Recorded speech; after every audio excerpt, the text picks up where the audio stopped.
This is Malarkey Mondays, everybody. Yeah, it's Malarkey Mondays. We don't have... Look, we're normally grasping at straws for things to talk about, but it's like we're in the middle of the open house event right now, just like we did last semester. Except better. Except with less people. Where's everybody at? They're all taking a tour, obviously. Yeah. We gotta wait for, all the tours to come in. Yeah. They're looking at the gym. Well, this is the gym. This is the gym. The less cooler gym. Yeah. The secret gym that nobody tells you about. The dojo at the top of the mountain. This technically is the dojo at the top of the mountain, except it's just on top of a hill. On top of a small hill that you have to drive 1 minute up. But still, that's quite the journey. Yeah, it is an adventure. adventure. Some kids walk up the hill. It is true. That is true. There are a lot of people who just making the pilgrimage. That could not be me. Exactly. I did that in high school because I didn't want to take the bus. The bus was awful, right. Especially in this town. The kids are just terrible. So I walked to and from school. It was awful. I hated it. Yeah. Especially in the weather, Yeah, he's a victim. Like you wake up, you take a shower, and you walk out, but it's like it's like 12 degrees outside, and your hair. When you walk outside and your hair starts freezing. Yeah, that's what it did. The hair was freezing. Dude, when I would walk to my classes like first semester, and it's like I'd get out of the shower, I'd walk outside, I come out, and like my hair is a solid object now. Well, because I always wore a backwards hat, so like the front part of my hair would always it would stick out, and then it would freeze. In the middle of the class, I'm like trying to break it. Dudes see me, they're like, oh Lord, it's the Iceman. The Iceman. Jack Frost back at it again. The Ice King's here. Yeah, nah. Gotta get the Tom Kenny voice out. No. Yes. What are you drinking, Jack? Oh, you don't want to know what I'm sipping? Sipping lean? Yes, actually. I caved under a YouTuber. I watched a couple too many YouTube videos, and I caved under the pressure of the Gamer Subs promotions, and I bought lean. You bought Sonic the Hedgehog game subs? I bought lean, and you know what? I'll be completely real. I'm not a huge fan of the flavor. Different. You're a different person, aren't you? It tastes like changed you. Yeah, it tastes like Arnold Palmer, but like faker. Fake Arnold Palmer? Like a fake Arnold Palmer. Arnold Palmer already tastes fake. How does it get more faker? Sip the syrup. Nah, I don't want any bacteria. Shared bacteria, that's disgusting. Sip the syrup. Where's your table manners? Sip the syrup. Damn, alright, here, let me try it. Bro's going in. Oh, he's going slow. Yeah. Yeah, wow. I know. The color, it made me think of like pink lemonade, so I was expecting that flavor going into it. Yeah. Because it doesn't look like a liquid, it just looks like nuclear power plant sludge. Like that's the shit that they use to cool off the reactors, you know what I mean? Yeah, nah. I don't know. Like, I got a sample pack of, like, free flavors, and I tried the other ones, and I'm like, wow, these are significantly better. Yeah. So far, Misfit Melons is the best. Well, that's what you get when you have these companies. They make, like, 8 million flavors because they collaborate with all these people. Some of them, they're just not going to be good. And you got, like, really weird ones. Like, I don't even know. There's just a couple of them that are weird. There are some very strange ones, I will be real. Like, you would never think that would be a flavor. But the YouTuber demanded it. So that's the flavor they're going with. Well, the only one I can name off the top of my head is a G Fuel's Sonic the Hedgehog. It's like peach or something like that, which makes sense, peach. But you get some really. Hold on, I gotta look up some flavors. That does not make sense.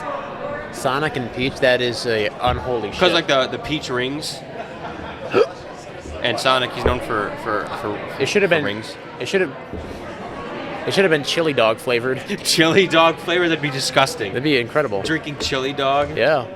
G Fuel flavors. Let's see this. Based off the sound of them, we're going to review a bunch of G Fuel flavors. All right, G Fuel Energy Formula. Here we go. Okay, we got honey lemon.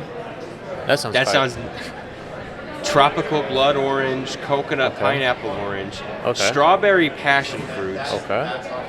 Tropical citrus. Okay, so these are just berries. Just skip to the weirdest one. I'm trying.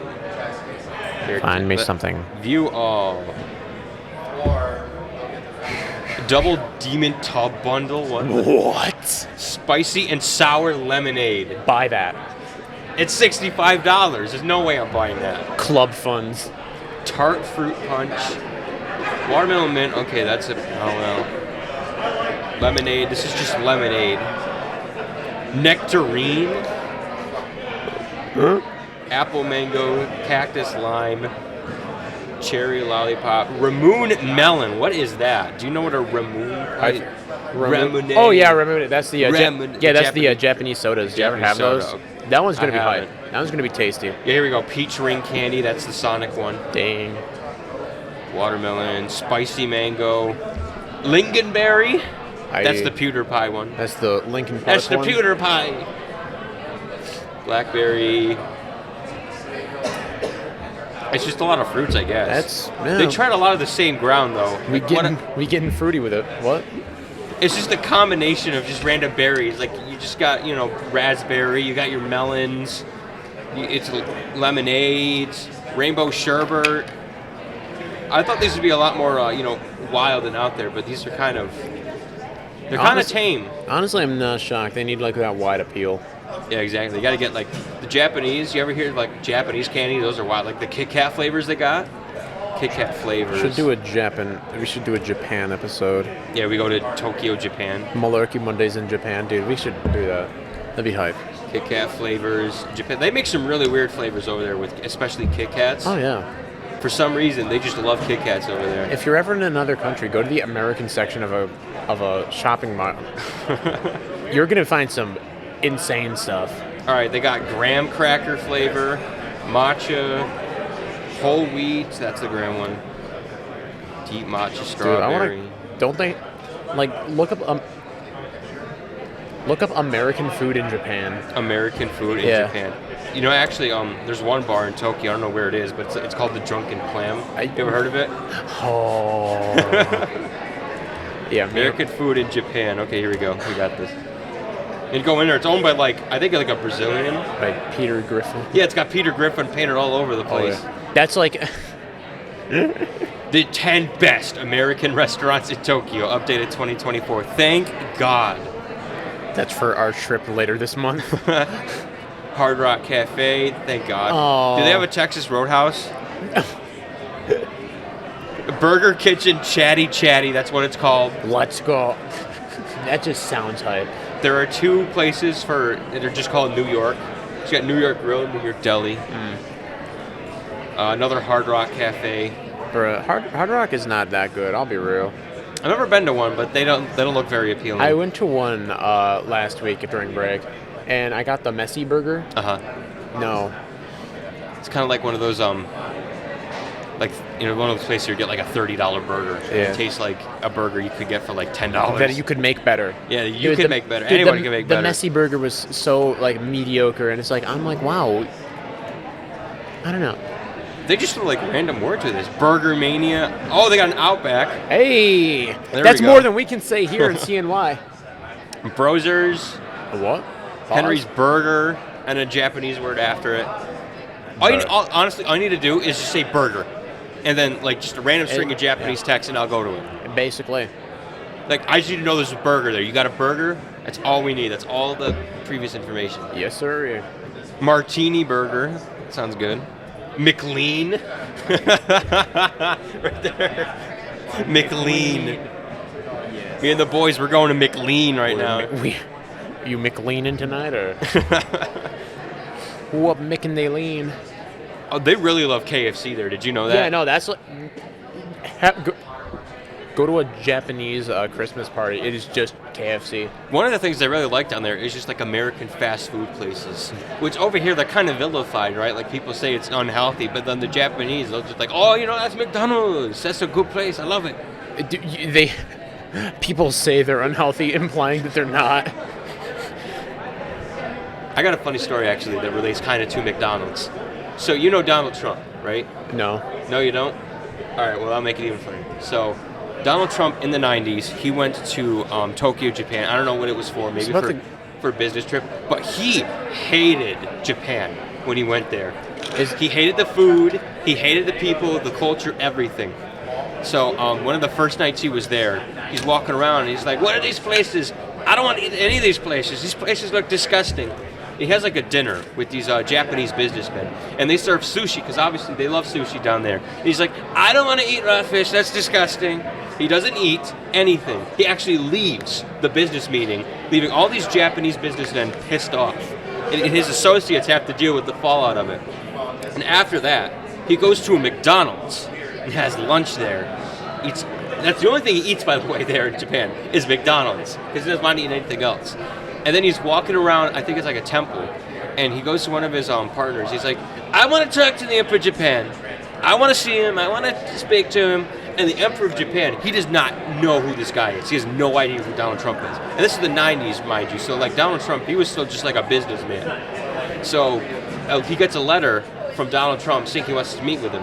And one of the Emperor's underbosses or something like that, they send him a letter back. It's like, oh, we don't know who you are, but if you really want to meet with the Emperor of Japan, we can fit you in like maybe a year later, a year from today. He gets so pissed off, Donald Trump, he just leaves. Only there for a couple of days. And then when he came back, isn't that when he met Grimace, or like? No, I know at some point he and Grimace were tight. No, they met in his office. I don't know how Grimace is feeling about that now, but Grimace is dead. They killed him after that Grimace shake fiasco. I know it's hard to grasp. It's okay. You can take a minute, take a breather.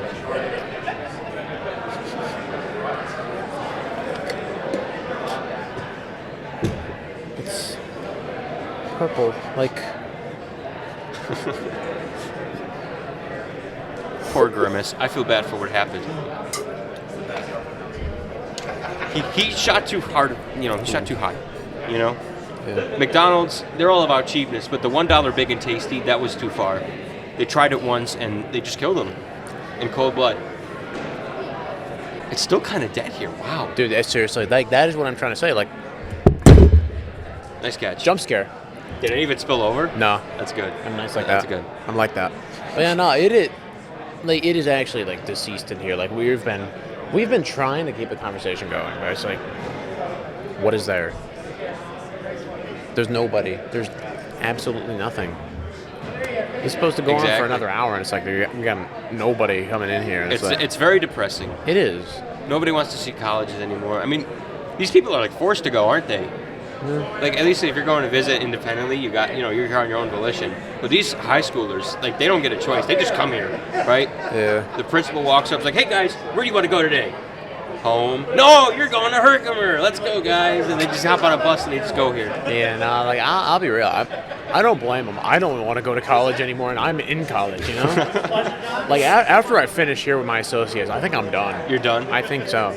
I thought you were going to go to, well, obviously, I know you said you weren't going to go to full sail. That was expensive, right? No, I still, that's still my top choice, I think. But I don't really want to go spend another 2 to 4 years in school if I don't really have to. I got you. Like, at the very least, I'm going to take a gap year. Where would you think you'd go if it's not full sail? Like, you have any other backup plans? That's a good question. I haven't been looking too much because I kind of just really, really want to get through this. I got you. Now, I kind of had to stack up on a lot of classes this semester, and it's been a lot of stress on me. I got you. But, yeah. Well, that's what you get when you switch your major a semester in. Yeah, I know, right? That's what you get. They punish you for not having your entire life figured out at the age of 17. Well, a lot of colleges these days, I guess. I mean, on Wednesday I visited Ithaca College. Yeah. They're a private school. They're wicked expensive, but they offer this like thing where it's like if you don't know what you want to do or something like that, then you can spend like a year or two, and it's like an interim. It's like pathways, I think it's called. Yeah. What it is like you just take a whole bunch of different courses and see which one is right to you. Yeah, and that's how most schools are. You don't declare your major until like your third year. So yeah. It's like, but the way I see it, that's definitely a way to make more money, in my opinion. Exactly.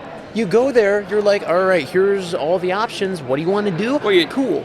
Don't know what you want to do? That's all right. Just come here for like 2 more years. Give us all the money you want. Exactly. Like, that's so scummy. And it's a smart business move. It's like that's just how it goes. Ithaca's a crazy college, though. I mean, just going over there looking at the place. So Ithaca in general is kind of weird because it's not like, Little Falls, right? They're like on a hillside. Well, imagine Little Falls, but just 10 times bigger. That's Ithaca. It's hilly. There's all these weird little twists and turns and intersections. I'm surprised anything can get through those roads because of just how tight and compact everything is. And you got Cornell University there. And Cornell University is a lot bigger than you think it is. Like they got these couple of buildings, they're like ginormous, like industrial factories, and that's where they put the best of the best there, which I think is hilarious. Because you got these really smart guys, and they're going there, and they're spending all this money, and your class is in like just like an old like factory, and I mean it. The buildings, they look like factories, some of them. Yeah. And then you got Ithaca. It's like Herkimer, where it's on a hill, but they get their own special. It's a lot higher. You can definitely tell you're up on a hillside. You get like what is it? It's like Lake Cayuga. You get a nice view of it, but it's so expensive to go over there. I think like 1 year is $60,000. So if you were going there for 2 years, $120,000. I can't even imagine going there for 4 straight years. That's just too expensive. Yeah. I've given it like a lot of thought as to like what I want to be doing right now. And so I kind of just sit down in class and fun tone for an episode of a show called Malarkey Mondays, but I sit down and I'm like, damn, is this really all there is to life? I got you. Like in class, and I'm just sitting there and I'm like, wow, this is kind of depressing. This is what adulting is like. I turn 20 next week, and I'm like, this is how I've spent my youth.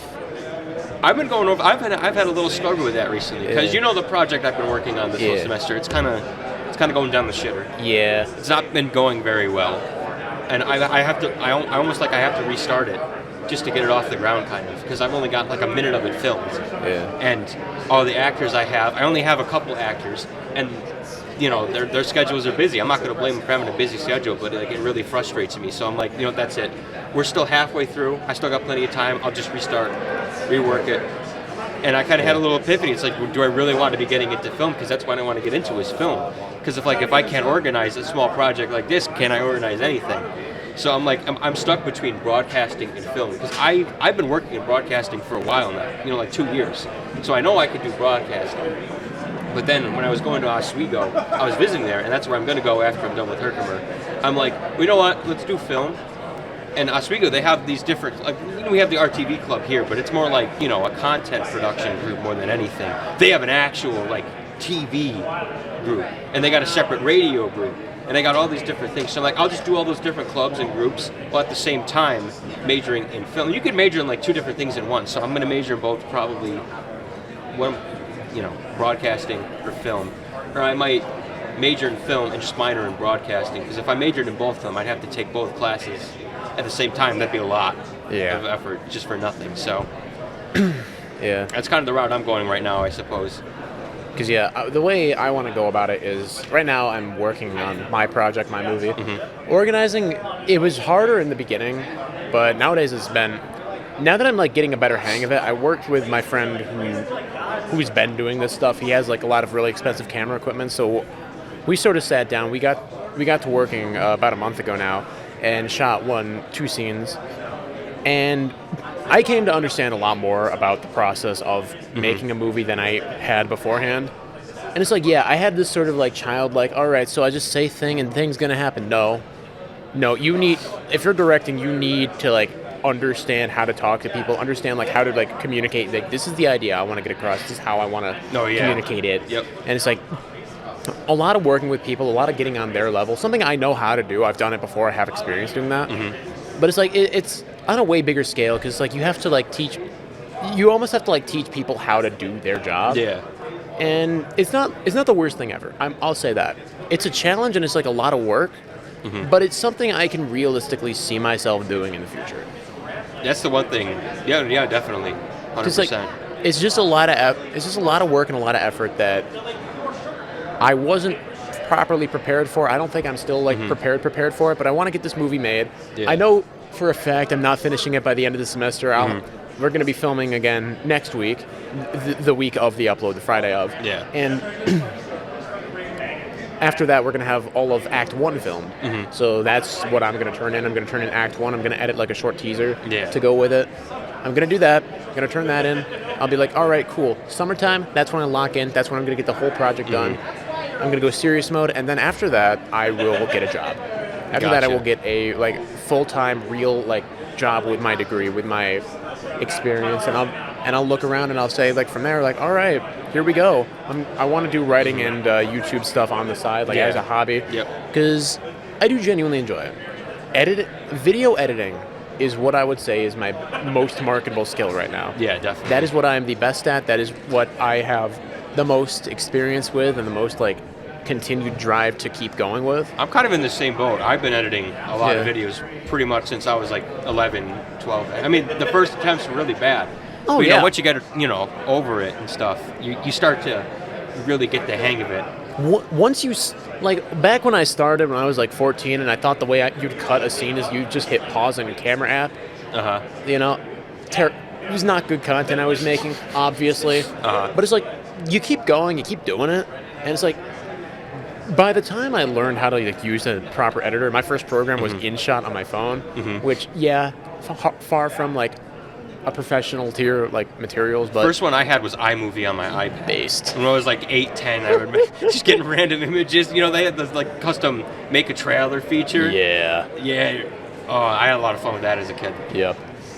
The one thing I really regret about this semester is that I didn't get more of a chance to do actual filmmaking because I only got like 1 day's worth. Yeah. And I don't think I did that terrible of a job. No, I will say, because you did a good job with like you did a pretty good job of like explaining like what you want out of the performances, what you want out of the scene. I'd say the rough cut that you showed me, I like it. I like how it looks and feels and plays. Like you did, no malarkey, no aggrandizing. Like you did a genuinely very good job. I still have yet to edit down my clips because it's a lot of stuff. There are a couple of shots that were out of frame. That's I didn't like that, but whatever. Those could be reshot at any point. They're just close-ups anyway. Yeah, a couple mistakes here and there, but it's like that's just part of the course. Like I said, that's the rough cut, right? But now I got to reshift everything, so I'm working on it. But you know what? I got a decent plan, I think, so that I don't have to rely on anybody else. Yeah. So at home, I mean, literally, I have like a bunch of these old Star Wars toys and models and stuff like that. What I'm going to do is I'm just going to do something with them. I'm going to do a lot of miniature and model work, I think. Right. And I feel like that would maybe help me out a little bit more with the editing side of things, because most of it's going to be, composition and green screens and stuff like that. So I think that'll really help me sell my skills a little bit more. Yeah. But going forward, I think I'm probably going to, work on film, like maybe on the side, and maybe throughout my life try and break more and more into film. Yeah. Because the way my life's going right now, I'm going to be in broadcasting, which is why that's why I'm stuck between film and broadcasting. Because as much as I want to make films and be known for being a filmmaker and director, my experience is with broadcasting, Like, I'm more of a production guy. Yeah. I don't really much enjoy writing or planning. I just want to go and do it, right? Yeah. I want to produce. Right. That's what I want to do. And broadcasting, that's where most of my skills, they lie in, is broadcasting. So it feels like if I go into broadcast, I'll have an easier time transitioning into broadcasting than with film. Because with film, you got to know people. You got to prove yourself. You got to work your way up to the top. Like, if I'm done with college and I have film and I go to Hollywood, I'm going to have a much harder time in Hollywood trying to get jobs as like, a cinematographer or a light director, stage manager, just something like that, anything. Yeah. Than if I were to just go to a market, go to a random television market, get a job as a director of a newscast or something like that, So I feel like if I take that way, I'll jump into the workforce a bit more easier. That's why I want to take that path. Yeah. So it's a little conflicting in my head, but that's the way I see it. That's the way it's probably going to go. So yeah, that makes sense, honestly. Like my plan, honestly, is all very luck based. Like I kind of hope that at some point I'll do something on YouTube that gets attention, that people notice. I think I still obviously have a lot of room for improvement, but it's like the way I make videos, the way I produce, the way I edit is. I think you're definitely getting there. Definitely. It's not something I'd say I've seen often. It's not a style that I see a lot of, and I try to. The way I sort of operate when I'm making stuff is I try to make something that you probably haven't seen before. Something like if I'm going to talk about a topic, I want to bring my perspective, and I want to add something to the conversation. I don't want to just repeat what everybody else is saying. Oh yeah, totally. Totally. And it's like I want to keep doing that. I want to go forward with that. I want to make more content. Maybe, hopefully, I can get some kind of an audience to me, so people who can like follow along and say, "All right, I kind of rock with that guy. I'd give him money to produce cool stuff." One of the only tips I want to say on that is don't ever like divert your content. Like the way you want to do it. I mean, you can every once in a while, but what I'm saying is like people, if you have a hit video and it's the kind of video that's like just a one-off and you don't want to do that all the time, the people, they're just going to keep coming back for that kind of stuff. Yeah. And that really bites you in the ass. Because I've seen a lot of content creators who, they're really small. Then they have that one video that blows them up, and now they're famous. But now people, they don't want to watch your videos anymore because you're not making that one video that went popular. And I see it a lot, especially in videos where it's like, oh yeah, by the way, this isn't my main content. So if you came here for this, it's like it's sad to see that people have to put that kind of warning in. Yeah, but I totally get it. Yeah, nah, because like, what's fun is like the video that I've made that's like the most successful, my Unfunnies review. Mm-hmm. That is actually like in the style that I want to go forward with, like a much less polished one. But the way I keep going with it is like, I got a comment recently saying like, hey, the mic quality is terrible, but the editing's really good, and I'm like, wow, you should watch my newer stuff. It is everything you say is yeah, but yeah, because like I want to keep doing that. I want to make YouTube, and I want to do editing. Yeah. Editing job I've been looking at. I think I went to the career fair recently. There aren't that many options, but I do. I talked to the Turning Stone people. Oh yeah. And they said they might actually have an opening in that field. That'd be kind of hype. Shout out to gambling. You probably do a lot better than some of the other people in their ads, because I've seen some of their newer advertisements. I mean, it's not bad, but I just hate their advertisements. Yeah, you know what's crazy? I probably could. Like I'll watch like a video and a movie and stuff. I'm like legitimately like I can do better. No, yeah. That's crazy to me. Like a lot of like made for TV movies and stuff. If you guys have watched The Thunderman's Return, oh my god. Oh yeah, some of those made for TV movies, they're awful. Dude, no jokes, no funnies, no memes. That movie's worse than Madam Web. Yeah? Yeah. Like Madam Web is awful. And it's crazy to think that the movie I am making for my class, called The Man with a Large Sock Over His Left Forearm, is unironically going to be better than at least two things I've seen. Because they hire bad writers. That's what kills a movie. These days, it's so easy to make a movie that looks fantastic. Yeah. So at this point, you can't wow people. I think that's kind of the funny thing with just technology in general, with media. Because for video games, for example, they used to be just like pixels, 2D pixels. And then they transitioned from that to like 3D, and that was the big selling point. So a game can make a lot of money off of its new graphics. Just like a movie in the 90s can make a whole lot of movie based off its new CGI. That's why Avatar is so popular, because it had this groundbreaking CGI, and everybody watched it specifically to see the new CGI.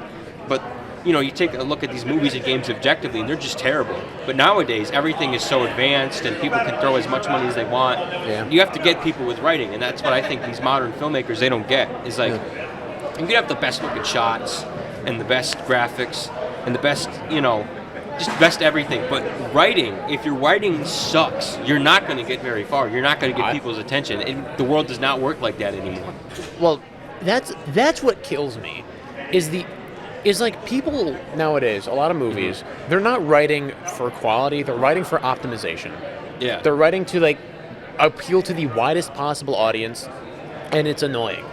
Because it's like, it's usually not that good, but it's like it uses like really emotional language or really like specific like terms and themes, and like there's a reason there's so many like recognizable tropes you see in everything. And yeah, a lot of them work. A lot of them are in like some of my favorite movies, but you can tell when they're just like following a formula and when they're like actually trying to make something based off like pre-existing like work, Yeah, definitely. There's a difference between inspiration and imitation, if that makes sense. No, yeah, I totally get it. Because like that's what I try to do also, like with my writing. This is an ad for me. Hire me, Hollywood. Hire me for a job. I'll write you a good movie. I've already written a movie.